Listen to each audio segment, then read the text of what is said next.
अस्सलाम वालेकुम dear students, मैं हूं गुलाम रसूल। हम आज की वीडियो में बात करेंगे क्या एडीए या एडीपी के बाद एमएस या एमफिल कर सकते हैं। तो डियर स्टूडेंट्स, इसका आंसर होगा आप एडीए या एडीपी के बाद एमफिल नहीं कर सकते। एमफिल का जो एलिजिबिलिटी क्राइटेरिया है वो आपकी 16 ईयर एजुकेशन होना ज़रूरी है। मिसाल के तौर पर कोई स्टूडेंट एमफिल इंग्लिश करना चाह रहा है तो उसका जो एलिजिबिलिटी क्राइटेरिया होगा वो एडीपी इंग्लिश या एडीए नहीं होगा, क्योंकि अगर आप एडीपी या एडीए करते हैं वो तो आपकी 14 ईयर एजुकेशन बनती है।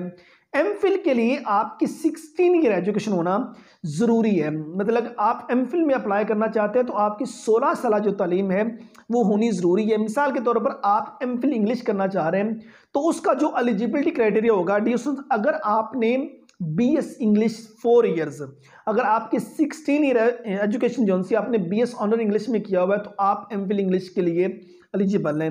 या अगर आपने एमए इंग्लिश किया हुआ तो आप एमफिल इंग्लिश के लिए एलिजिबल हैं। गवर्नमेंट सेक्टर की यूनिवर्सिटी जो सी हैं और प्राइवेट सेक्टर की यूनिवर्सिटीज है ये अपना एंट्री टेस्ट जो है वो एमफिल के लिए कंडक्ट करती हैं। अगर आप किसी गवर्नमेंट सेक्टर की यूनिवर्सिटी में एडमिशन लेना चाह रहे हैं तो गवर्नमेंट सेक्टर की यूनिवर्सिटी दो टाइप के जो एंट्री टेस्ट है वो कंडक्ट करती है।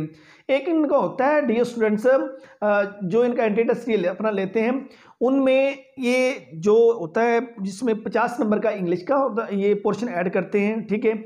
और उसके बाद मैथमेटिकल जो सब्जेक्ट है उसका 30 नंबर का ऐड करते हैं और 20 नंबर का जनरल नॉलेज या पेडागोगी जो है वो ऐड करके 100 नंबर का इस तरह मतलब कि अपना एक एंट्री टेस्ट जो है वो बनाते हैं। गेट जर्नल असेसमेंट टेस्ट इसको कहा जाता है।